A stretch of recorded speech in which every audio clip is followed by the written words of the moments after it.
Benar Tuhan, bahwa Engkau adalah segalanya dalam kehidupan kami.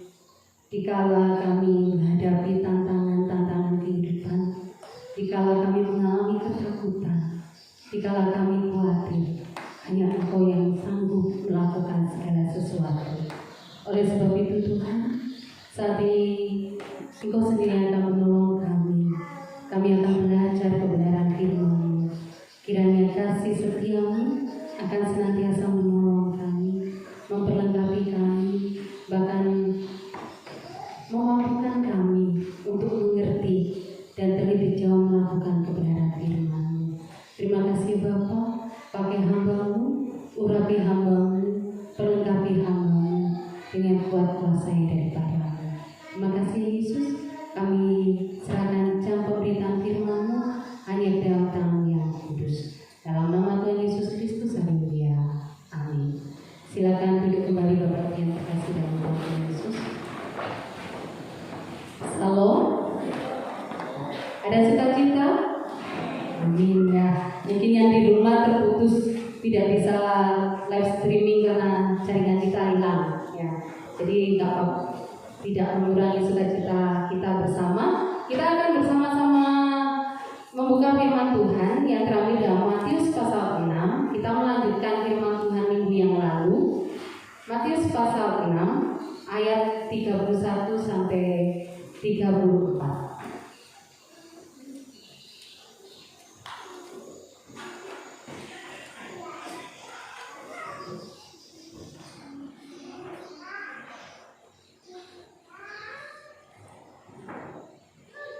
Bila sudah menemukan, kita akan baca secara bergantian.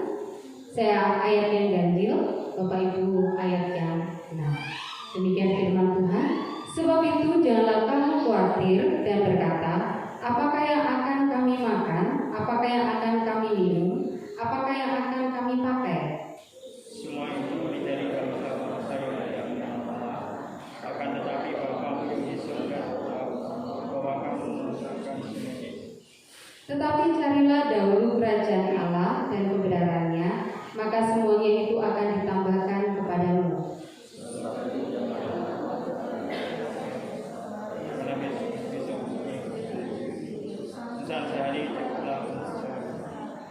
Ya, kita akan belajar firman Tuhan dengan tema yaitu mengatasi kekhawatiran.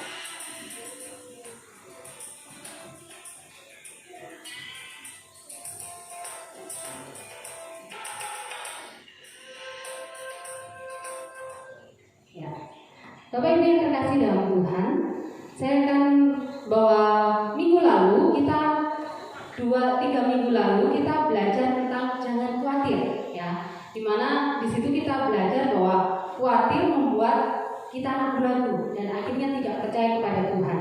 Kemudian khawatir tidak akan menyelesaikan masalah, maka akan menambah masalah, bahkan akan mempengaruhi fisik kesehatan kita.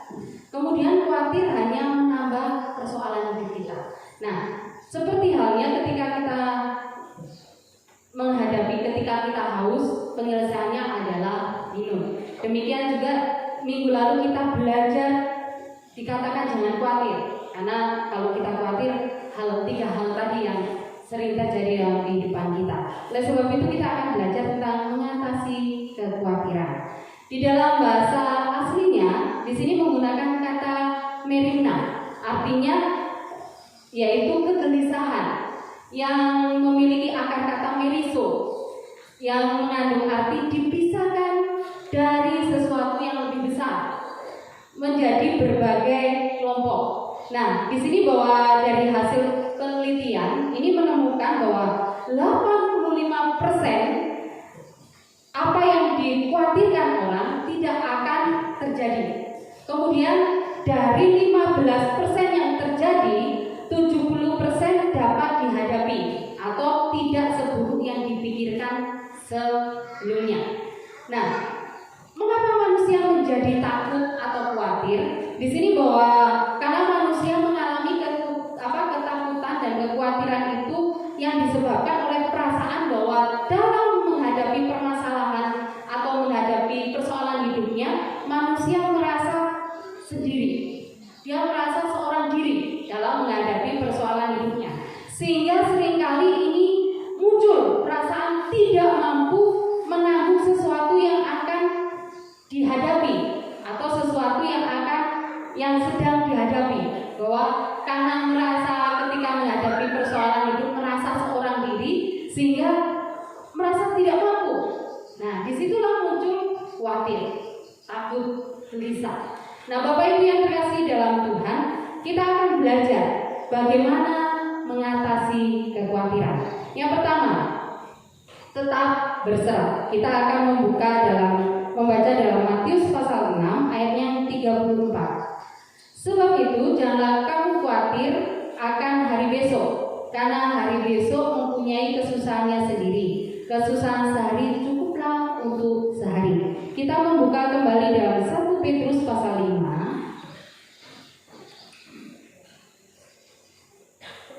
1 Petrus pasal 5 ayatnya yang ke-7.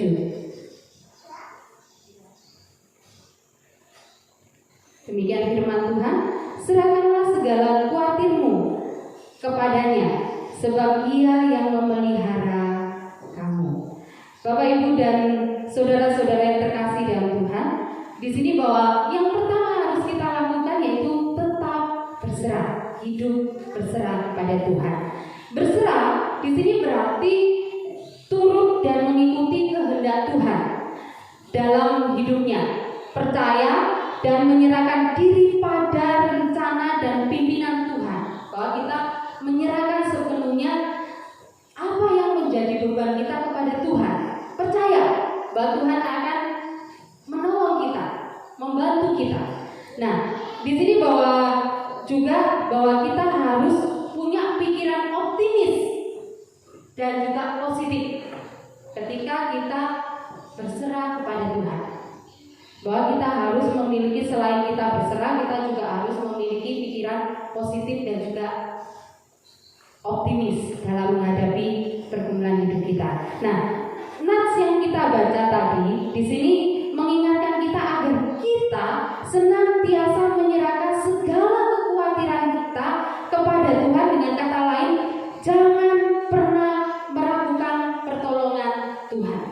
Kalau kita khawatir, kita seperti poin pertama 3 minggu yang lalu, yaitu ketika kita khawatir dan kekhawatiran itu sangat mempengaruhi kehidupan kita, maka kita akan meragukan Tuhan. Kita akhirnya tidak percaya kepada kuasa Tuhan. Nah, Bapak Ibu yang terkasih dalam Tuhan, bahwa di sini kita jangan pernah meragukan pertolongan Tuhan, di mana kekhawatiran yang berlebihan dapat mengakibatkan kehilangan akal, sehingga kita dihantui rasa khawatir dalam hidup kita. Dan di sini bahwa ini yang akan membuat kita tidak mampu berpikir secara jernih, karena kekhawatiran lebih menguasai kita sehingga kita tidak bisa berpikir secara jernih. Oleh sebab itu kita harus tetap berserah kepada Tuhan ketika kita menghadapi kekhawatiran itu. Karena itu apapun dalam kehidupan kita harus menyerahkan kekhawatiran kita pada Tuhan dan biarkan Tuhan yang bekerja dalam kehidupan kita. Secara empirik, banyak orang berupaya mengatasi rasa khawatirnya dengan kekuatan sendiri. Banyak pula orang yang tetap khawatir di sepanjang hidupnya. Banyak orang yang khawatir ya karena kekhawatiran, ada yang sampai pergi ke dukun misalnya. Ada yang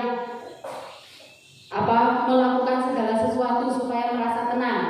Nah, kalau sekarang banyak orang kalau gelisah hatinya meluapkan dalam media sosial. Ya, langsung muncul di FB atau di Facebook karena khawatir atau gelisah, akhirnya ke media sosial meluapkan, gitu ya. Nah, di sini bahwa banyak orang yang khawatir dan juga itu mempengaruhi kehidupannya sampai sepanjang hidupnya. Hari-harinya dipenuhi dengan kekhawatiran. Kalau kita melihat dalam Matius pasal 6 ayat 27, saya akan membacakannya. Matius pasal 6 ayat 27. Di situ dikatakan, Siapakah di antara kamu yang karena kekhawatirannya dapat menambahkan sehasta saja pada jalan hidupnya? Bapak Ibu yang terkasih dalam Tuhan, bahwa di sini dikatakan bahwa agar kita sadar bahwa tidak ada gunanya kita khawatir. Siapakah di antara kita dapat menambahkan sehasta jalan hidup kita karena kekhawatiran kita? Ini masuk dalam poin kedua pada 3 minggu yang lalu, bahwa kekhawatiran tidak akan menyelesaikan masalah. Kita tidak bisa menyelesaikan ketika kita khawatir memikirkan apa yang akan terjadi besok ketika menghadapi tes, apa yang akan terjadi besok ketika tes, bahwa itu tidak akan menyelesaikan masalah kita.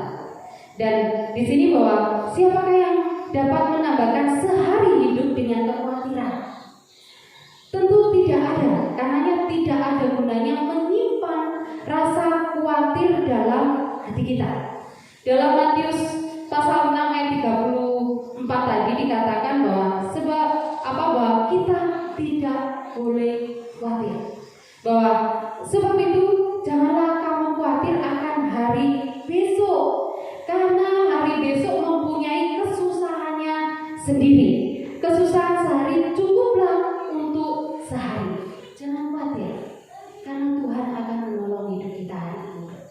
Walaupun kesulitan, persoalan hidup, rintangan senantiasa menghalangi hidup kita, kita serahkan semua kepada Tuhan.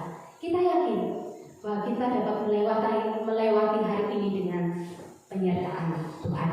Bapak Ibu yang terkasih dalam Tuhan, percayakanlah segala keinginanmu kepada Tuhan di dalam kasih karunia-Nya. Kita akan mendapatkan segalanya, dan bahwa Tuhan akan memelihara, menolong, melindungi, membela, memberkati dalam segala perkara hidup kita. Itu yang pertama. Yang kedua, kita bisa membaca ayat yang ke-33. Demikian firman Tuhan. Tetapi carilah dahulu kerajaan Allah dan kebenarannya, maka semuanya ini akan ditambahkan kepadamu. Kita akan membuka dalam Filipi pasal 4.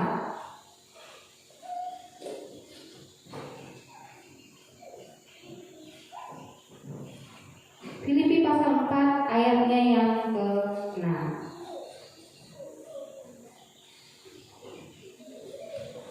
Demikian firman Tuhan.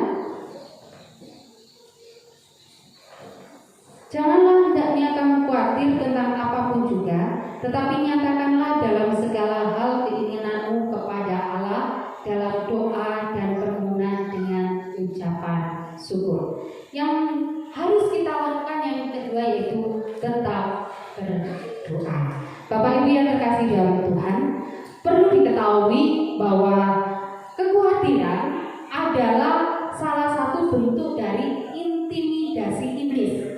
Dan berbagai kuasa dilakukan iblis untuk melemahkan iman kita. Salah satunya yaitu melalui kekhawatiran ini. Nah, ketika kita sedang khawatir, berarti kita sedang, seperti saya katakan di poin 1 tadi, meragukan kuasa Tuhan dalam hidup kita. Bahwa tidak mudah untuk berhenti dari kekhawatiran, tetapi Tuhan memberi perintah. Carilah dahulu kerajaan Allah dan kebenarannya, maka semua itu akan ditambahkan kepadamu. Bahwa siapa yang akan mendapat pertolongan Tuhan yaitu orang yang mencari kerajaan Allah dan kebenarannya. Dan dalam Filipi tadi dikatakan, janganlah hendaknya kamu khawatir dengan apapun juga, tetapi nyatakanlah dalam segala hal keinginanmu kepada Allah dalam doa dan permohonan dengan ucapan syukur. Bapak Ibu dan saudara-saudara yang terkasih dalam Tuhan, salah satu cara dalam mencari kerajaan Allah adalah dengan berdoa. Bahwa di sini selain kita bersekutu, selain kita belajar kebenaran firman secara pribadi melalui pembacaan kitab secara pribadi, melalui kita mungkin menonton kita menjadi saksi Tuhan dalam kehidupan kita, bahwa yang harus kita lakukan adalah berdoa. Di mana doa dengan ucapan syukur akan membawa damai sejahtera dalam hidup kita. Ketika kita mulai takut, ketika kita mulai khawatir, ketika kita mulai gelisah, kita datang kepada Tuhan, maka Tuhan yang akan memberikan damai sejahtera itu dalam hidup kita. Tuhan yang akan memberi ketenangan itu sendiri dalam hidup kita. Bahwa ketika kita menyerahkan sesuatu dan kekhawatiran kita, ketakutan kita, bahwa Tuhan akan menolong kita. Bahwa di sini Tuhan memerintahkan kita untuk berdoa. Ketika kita mulai khawatir, banyak berdoa membuat kita kuat menghadapi problem, menghadapi masalah. Dan juga ketika kita jarang atau tidak pernah berdoa, ini akan membuat kita semakin lemah. Dan pada akhirnya, apalagi kalau kita sama sekali tidak pernah berdoa, maka kita akan mengalami kekeringan rohani. Bapak Ibu yang terkasih dalam Tuhan, oleh sebab itu bahwa dalam kehidupan kita, ketika kita menghadapi persoalan dan mulai timbul rasa khawatir, maka kita harus senantiasa menceritakan itu kepada Tuhan. Kita harus datang kepada Tuhan dan kita yakin bahwa Tuhan sendiri akan menolong kehidupan kita. Bahwa jadikanlah doa itu seperti nafas hidup, sebagai nafas hidup kita. Bahwa ketika kita mulai kehilangan nafas, jika kita tidak bisa bernafas berarti kita kehilangan nafas. Jika kita tidak pernah berdoa, maka matilah kerohanian kita. Oleh sebab itu, jadikan doa ini sebagai nafas kehidupan kita, di mana ketika kita mulai merasa khawatir, gelisah, datang kepada Tuhan, maka Tuhan akan memberi kita ketenangan. Itu yang kedua. Yang ketiga, kita membuka 1 Tesalonika pasal 5. Mungkin di lembaran yang saya bagikan terjadi salah ketik. Jadi kita buka dalam 1 Tesalonika pasalnya yang ke-5 ayat yang ke-18.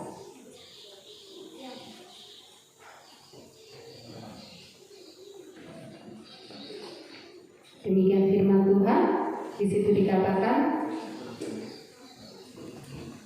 mengucap syukurlah dalam segala hal, sebab itulah yang dikehendaki Allah di dalam Kristus Yesus bagi kamu. Yang ketiga yang harus kita lakukan yaitu tetap bersyukur. Mengucap syukur adalah sikap yang baik. Kita mengucap syukur dalam segala hal atau keadaan. Mengucap syukur dalam bahasa Yunani yaitu eukaristio, yang artinya penuh sukacita.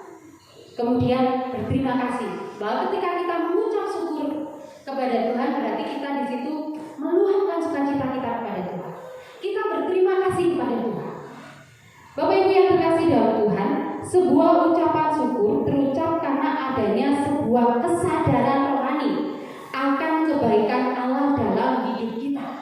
Bahwa ketika kita mengucap syukur, bahwa itu adalah kita sadar, disadarkan secara rohani bahwa kita harus mengucap syukur kepada Tuhan, berterima kasih kepada Tuhan, dan kita bersukacita karena pertolongan Tuhan dalam kehidupan kita. Setiap orang yang mengucap syukur kepada Tuhan akan mendapatkan pertolongan dan kekuatan daripadanya, sehingga mampu menghadapi masalah dalam hidup. Bahwa ketika kita mengucap syukur, bahwa kita akan mampu menghadapi persoalan hidup kita. Hati yang penuh ucapan syukur kepada Tuhan inilah yang mendorong terciptanya Mazmur yang ditulis oleh Daud dalam Mazmur pasal 9 ayat 2, dikatakan, aku mau bersukacita karena engkau, bermazmurlah bagi namamu yang maha tinggi. Ini adalah ungkapan syukur Daud ketika ada pertolongan Tuhan, bahwa dia bersukacita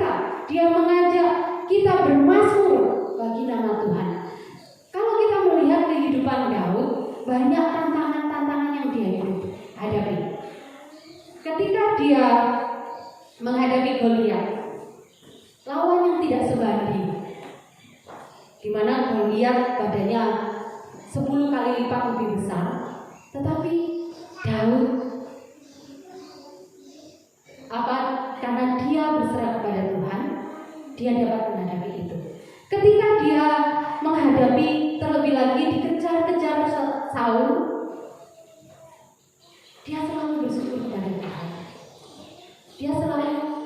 Dia tidak pernah marah kepada Tuhan. Bahkan ketika anaknya sendiri memberontak dia, menggulingkan pemerintahannya dan mengejar dia, Daud tetap bersyukur kepada Tuhan. Sehingga dia berkata dalam Mazmur 9 ayat 2 dikatakan bahwa dia mengatakan, aku mau bersukacita karena Engkau. Kalau melihat kehidupannya banyak tantangan dalam hidupnya, tetapi di sini Daud berkata, aku mau bersukacita karena Tuhan. Bapak Ibu yang terkasih dalam Tuhan, bila kita merenungkan kasih dan kebaikan Tuhan, sesungguhnya tidak ada alasan bagi kita untuk tidak mengucap syukur kepadanya. Bahkan mengucap syukur itu seharusnya sama dengan doa tadi. Ini menjadi nafas hidup kita. Bahwa kita harus selalu mengucap syukur. Tidak hanya ketika kita menghadapi sesuatu yang membahagiakan, mendapat hadiah besar, ketika kita lolos tes, ketika kita lolos ujian, tetapi ketika kita menghadapi duka cita pun, kita harus menang untuk belajar bersukacita dalam kehidupan kita dan tetap belajar untuk bersyukur dalam hidup kita. Oleh sebab itu, dalam kehidupan kita seringkali kita menghadapi kekhawatiran. Bahkan bagaimana cara mengatasi kekhawatiran dalam hidup kita? Yang pertama, kita harus tetap berserah kepada Tuhan. Hidup berserah kepada Tuhan.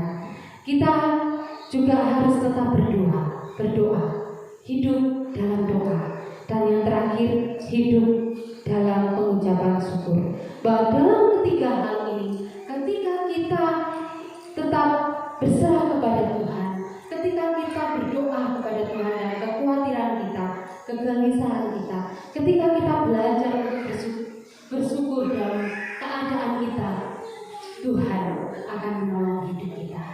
Tuhan sendiri yang akan membuka jalan buat kita. Terlebih ketika kita belajar untuk bersyukur, Tuhan akan memberi damai sejahtera dalam kehidupan kita. Sebelum kita menutup firman Tuhan, kita akan melihat video ini. Mungkin ini yang sering terjadi dalam kehidupan kita, kekhawatiran seperti iklan Thailand ini.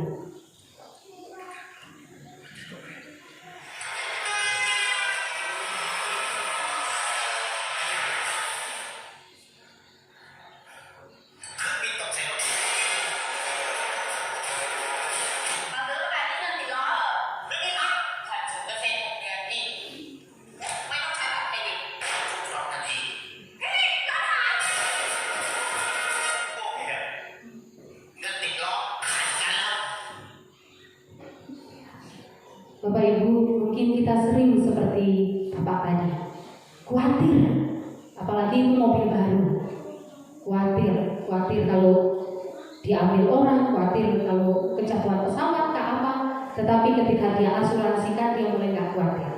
Demikian juga kita, ketika kita berserah kepada Tuhan, ketika kita berdoa, ketika kita bersyukur, maka kita tidak akan khawatir. Mari kita bersatu dan berdoa.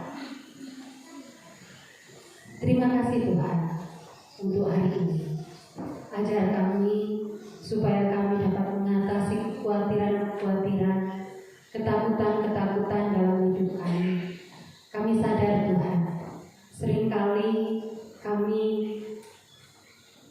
menghadapi kekhawatiran itu, tetapi kami percaya ketika kami belajar untuk menyerahkan semua kepada-Mu, ketika kami menyerahkan dalam doa, ketika kami belajar bersyukur, Engkau akan menolong kami untuk mengatasi segala kekhawatiran kami. Terima kasih ya Tuhan, kami menyerahkan untuk setiap kehidupan kami. Kami tahu Tuhan bahwa sepanjang kehidupan kami tetap akan menghadapi permasalahan, kerikil-kerikil dalam kehidupan kami, problem, bahkan setiap apapun yang terjadi dalam kehidupan kami. Dan seringkali itu akan muncul kekhawatiran dan ketakutan. Tetapi Tuhan, kami percayakan semua ke dalam tangan-Mu dan ajar kami untuk selalu dekat kepada-Mu. Terima kasih Bapa, kami serahkan doa kami ini hanya ke dalam tangan yang kudus. Dalam nama Tuhan Yesus Kristus, haleluya. Amin. Saya serahkan kembali kepada